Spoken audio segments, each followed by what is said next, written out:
Oke, apakah bisa melihat secara full screen, teman-teman? Tes.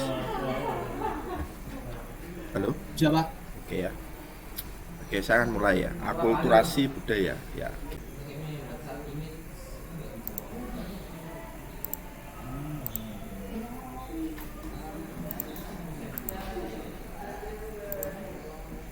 Oke, apakah bisa melihat secara full screen, teman-teman? Tes. Halo? Bisa Pak. Oke ya. Oke, saya akan mulai ya. Akulturasi budaya. Ya. Oke. Ya.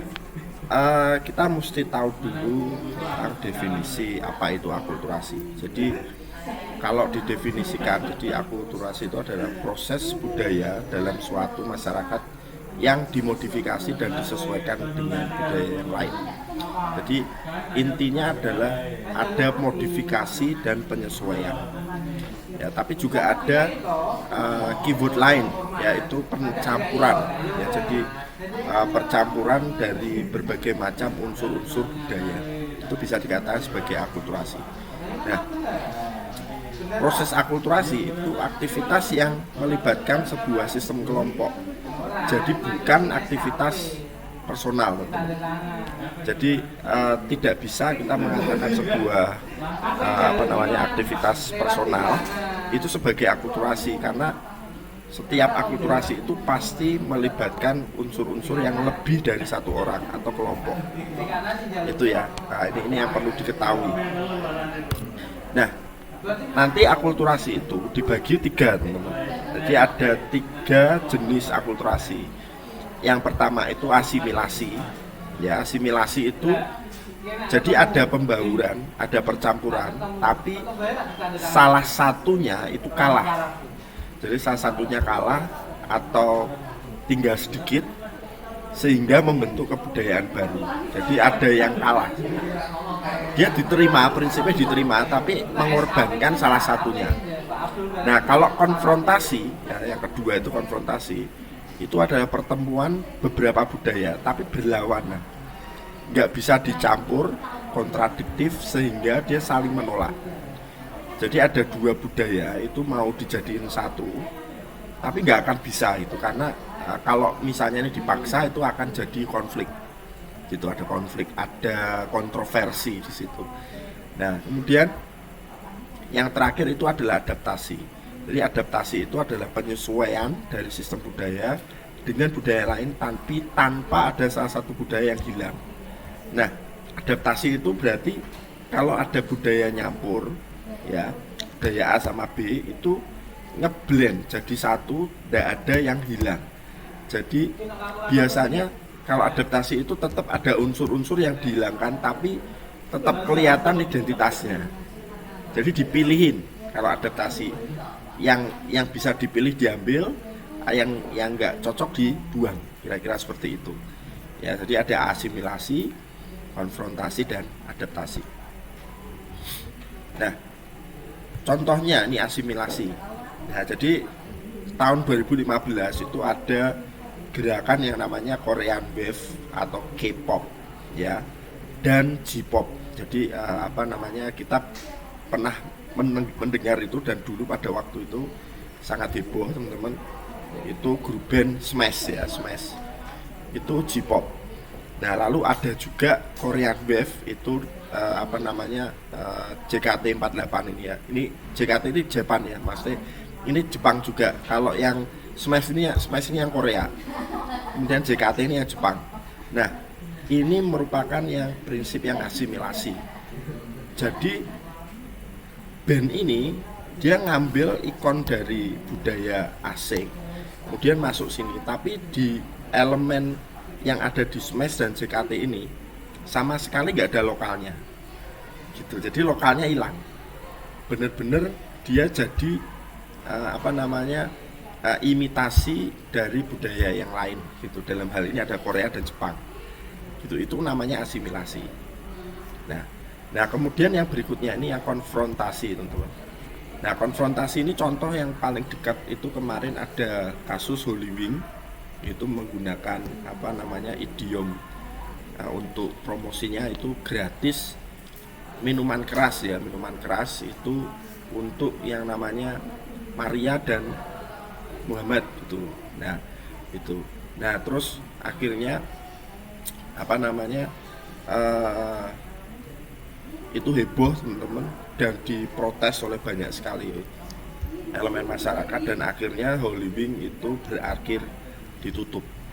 Nah, berarti ini jelas apa namanya kedua elemen ini nggak bisa masuk, ada kontroversi, ada perlawanan gitu, tidak boleh gitu karena Holy Wing itu sebagai ikon budaya hedonis ya, hedonis ya, pesta pora, minum-minuman dan lain sebagainya. Sementara kata Maria dan Muhammad itu idiom dari simbol religiusitas itu, dan ini nggak akan pernah ketemu. Nah, ini makanya jelas ada konfrontasi di situ, tidak akan pernah bisa nyampur dan akhirnya menimbulkan sebuah gejolak yang akibatnya Holy Wing itu ditutup. Ya, ini baru saja ya, baru saja ini cukup heboh teman-teman. Ini kalau teman-teman mengikuti beritanya pasti tahu. Nah, lalu ada adaptasi. Nah, adaptasi ini yang paling memungkinkan gitu, yaitu proses pengambilan sebagian elemen dari unsur budaya tertentu, kemudian menggabungkan dengan budaya yang sudah ada karena dianggap sesuai dan sama-sama menguntungkan. Nah, jadi yang perlu diketahui itu mengambil sebagian elemen, jadi nggak semuanya, tetap ada pemilihannya ya, mengambil sebagian elemen karena ada proses penyaringan, tapi juga sama-sama menguntungkan gitu. Jadi akhirnya bisa ngeblend jadi satu. Nah, paling banyak itu kalau di masa lalu itu adalah arsitektur ya, jadi ada perpaduan adaptasi budaya Islam dengan budaya setempat. Dalam hal ini pada waktu itu adalah Hindu dan Buddha ya, ini contoh. Jadi ada banyak masjid tapi arsitekturnya dia ngambil dari pura ya, ada makamnya Islam tapi dia ngambil arsitekturnya juga dari Hindu dan Buddha gitu. Ini arsitektur, nanti akan ada contohnya lebih jelas. Nah, lalu juga elemen budaya lain misalnya event itu misalnya gerbek pasar itu juga sama, ini menggabungkan antara budaya Jawa, budaya Islam dengan budaya Hindu. Nah, ini contoh. Jadi ada akulturasi di situ, semuanya masuk di situ, dan karena saling menguntungkan, event ini, budaya ini tetap dipertahankan gitu. Nah, ini yang namanya adaptasi. Nah, ini berikutnya juga sama. Jadi ada kebiasaan juga itu yang akibat dari akulturasi dan adaptasi budaya. Contoh tumpengan ya, kemudian budaya kejawen ya, memandikan keris, kemudian mantra-mantra dengan bahasa Arab misalnya seperti itu adalah bagian dari proses adaptasi atau akulturasi percampuran. Bahkan ya, kalau teman-teman tahu selapanan itu juga sama, dia diambil dari Jawa itu ya, Jawa. Jadi ini ya mengulangi ini ya weton dari si bayi itu setelah 5 minggu gitu, 7 kali 5 itu 35 hari itu ada selapanan, itu wetonnya berulang dan itu akhirnya dirayakan menjadi yang namanya selapanan, ada selamatan pakai tumpeng dan lain sebagainya. Itu merupakan adaptasi, tapi kan sekarang itu ada unsur Islamnya gitu, jadi diberi unsur Islamnya, ada acara pengajiannya dan lain sebagainya, tapi itu sebetulnya perhitungannya adalah perhitungan kalender Jawa atau weton tadi. Nah, ini contoh. Nah, lalu contoh lagi adaptasi itu ada misalnya pertunjukan wayang ya, ada acara penguburan, acara pelabuhan ya, tadi sekaten dan lain sebagainya. Itu semua adalah proses dari adaptasi atau akulturasi budaya. Nah, lalu tadi di awal itu sudah saya note bahwa salah satu yang paling mudah kalau kita lihat akulturasi budaya dalam konteks adaptasi, teman-teman, jadi benar-benar menjadi satu ya, kita bisa nikmati sampai sekarang, artinya itu ngeblend betul itu kita bisa lihat dari arsitektural. Misalnya adalah masjid ya, masjid ada banyak masjid yang nanti dia menggunakan gaya-gaya dari Hindu, teman-teman, yaitu pura. Ya, ada ciri-cirinya. Misalnya atapnya berbentuk tumpang. Ya, berbentuk tumpang, biasanya ganjil, A1, 3, 5, ada yang 7 dan seterusnya. Nah, itu atapnya itu biasanya disebut dengan mustaka atau cungkup. Ya, ada juga yang mengatakan itu cungkup. Lalu tidak dilengkapi dengan menara, ya biasanya itu diletakkan di dekat istana. Nah, itu contoh. Nah, ini adalah contoh-contoh akulturasi di arsitektural. Ya, ada makam Sunan Sendang Dhuwur. Ini makam Sunan, ya, Muslim. Tapi kita bisa lihat arsitekturnya itu sangat Hindu. Itu sama seperti kalau teman-teman ke Bali itu akan menemukan banyak sekali bangunan dengan model yang seperti ini. Nah, kemudian tadi saya sudah bilang bentuk masjid dengan model mustika, jadi cungkup tadi biasanya berbentuk ini ya, kerucut segitiga ini ya. Nah, ini jumlahnya biasanya ganjil 1, 3, 5, 7 dan seterusnya. Nah, ini kalau di Demak ini kita bisa lihat ini ada 3 buncuknya itu. Nah, ini ada di Kudus juga sama ini ya, ini bentuknya ini adalah akulturasi dari pura itu. Nah, ini contoh, ini sebuah akulturasi. Bahkan sampai sekarang kita bisa nikmati akulturasi itu, misalnya tidak menyembelih sapi ya. Jadi kalau di sana kalau misalnya makanan itu dia yang disembelih itu adalah kerbau, bukan sapi. Kenapa? Untuk menghormati kepercayaan Hindu di mana sapi itu adalah hewan yang sakral. Itu contoh akulturasi. Nah, tapi kalau di dalam konteks DKV kita juga bisa lihat akulturasi. Jadi bergabungnya elemen-elemen dari budaya lain masuk, tapi kita adaptasi, ada unsur lokalnya, ada unsur keindonesiaannya. Ini ada contoh ya. Jadi di mana tokoh wayang itu muncul dalam bentuk karakter chibi ya. Chibi itu style manga Jepang yang cebol-cebol itu. Padahal itu karakternya itu adalah wayang ya, Pandawa ya. Nah, kita juga bisa lihat itu ya, ada namanya Gatotkaca di salah satu karakter Mobile Legends. Itu salah satu juga adaptasi budaya dalam konteks DKV. Itu. Nah, ini jelas adaptasi itu menguntungkan. Kenapa? Karena ini selain dia membawa unsur-unsur lokal, dia juga bisa dijual ya, punya nilai artistik dan lain sebagainya. Makanya DKV itu perlu melakukan ini ya, namanya adaptasi budaya ini dengan mengambil unsur-unsur dari budaya lain digabung dengan budaya kita. Nah, contoh yang lain ini misalnya ini. Nah, ini ada senimannya nih sebelah kiri itu ya, namanya Is Yuniarto. Dia menggabungkan popular culture dari Marvel MCU, kemudian dikemas menjadi wayang. Ya, bentuknya seperti wayang tapi karakternya itu dari tokoh-tokoh Marvel. Ya, ada Doctor Strange, ada Iron Man, Captain America dan lain-lain. Tapi bentuknya wayang. Ya, yang bawah ini juga sama. Ini juga sama. Dia makanya visualnya ini juga sangat Indonesia sekali, menggunakan kostum yang ada nuansa batiknya dan lain sebagainya. Padahal itu karakternya karakter luar. Nama-namanya pun dirubah menjadi Jawa gitu. Ini Anda bisa cari nanti di Instagram ini, Is Yuniarto. Ini luar biasa nih. Ya, ini salah satu contoh adaptasi akulturasi dalam konteks DKV yang menurut saya sangat relevan. Nah, bisa juga ya, jadi adaptasi itu mengambil nilai-nilai bukan dari budaya lokal tapi nilai-nilai religiusitas. Artinya apa? Jadi ada unsur-unsur agama di sini.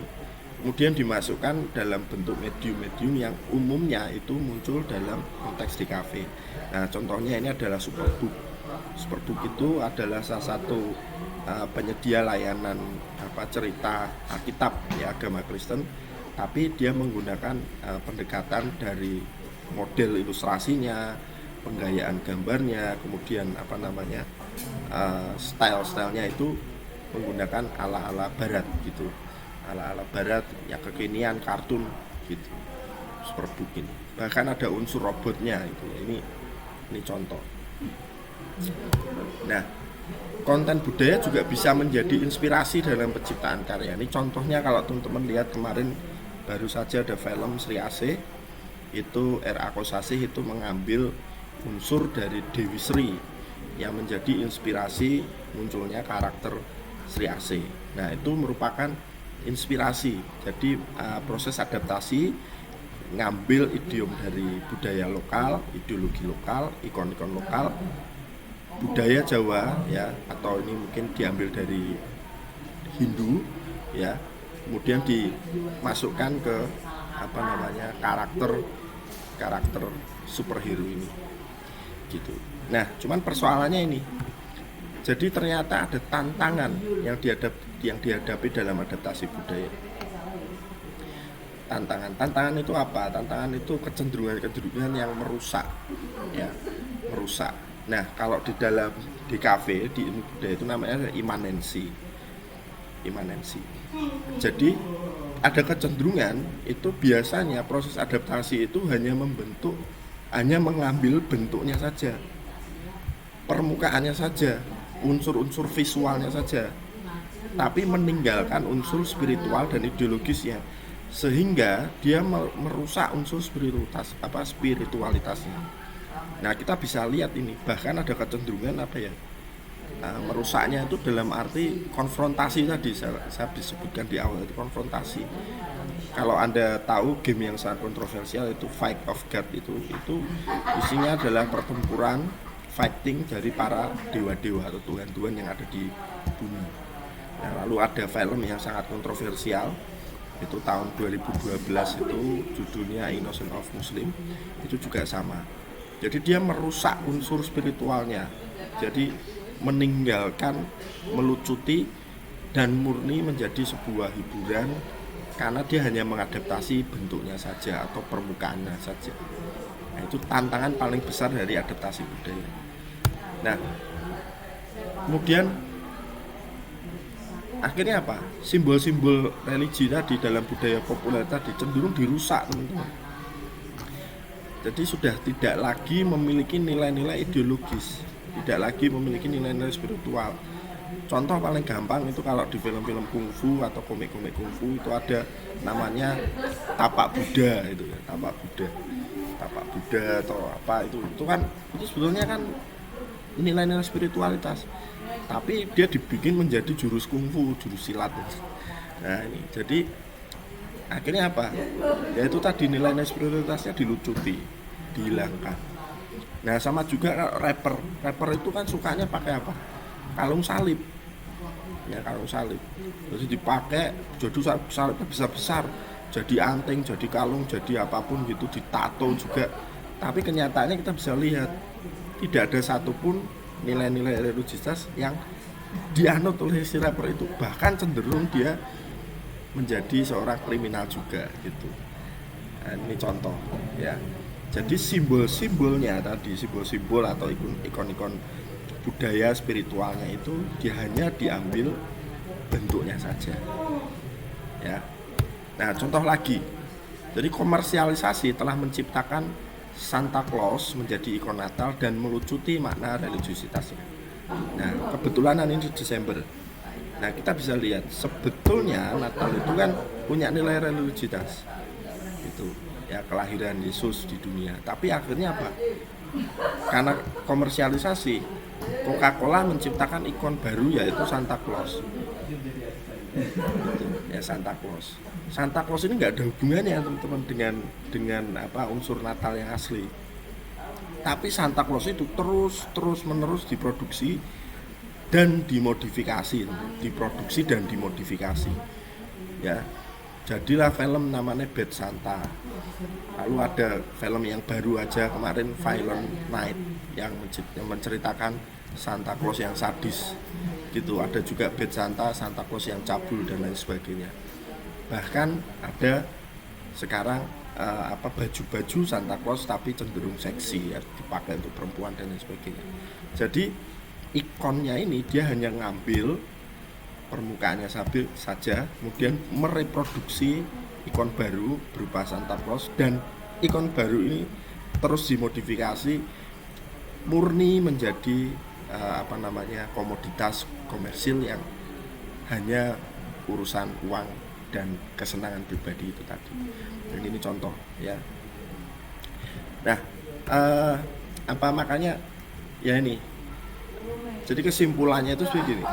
Budaya populer atau bahkan teknologi, kemajuan teknologi, desain komunikasi visual itu bisa menjadi wadah akulturasi, tapi cenderung tidak akrab. Artinya tidak akrab itu tidak ramah ya, tidak ramah dengan unsur-unsur spiritual dan ideologis. Karena apa ya, ada kecenderungan itu untuk merusak nilai-nilai itu gitu. Dan ini berlaku untuk semua gitu ya, untuk semuanya, entah itu nilai religiusitas atau bahkan nilai tradisi dari lokasi-lokasi tertentu atau dari budaya-budaya lokal tertentu. Itu kalau sudah masuk ke budaya populer itu pasti resikonya adalah dilucuti tadi itu. Nah, ini kira-kira itu teman-teman, untuk materinya mungkin tidak banyak ya, saya hanya bercerita tentang contoh-contohnya saja, tapi ini semoga bisa memberi pengetahuan yang baik bagi teman-teman supaya teman-teman mulai sadar gitu ya. Jadi suatu saat kalau bikin karya dengan mengambil idiom-idiom lokal dari budaya tertentu atau simbol-simbol religius tertentu, itu bukan hanya mengadaptasi visualnya saja, bentuknya saja, tapi jangan sampai melupakan nilai-nilai yang ada di dalam sumber-sumber simbol itu ya. Itu. Oke, terima kasih teman-teman. Apakah ada pertanyaan dari materi hari ini untuk akulturasi budaya? Saya terus monggo, silakan. Ada pertanyaan? Silakan, Mas Adrianto. Belum ada, Pak. Tapi paham ya?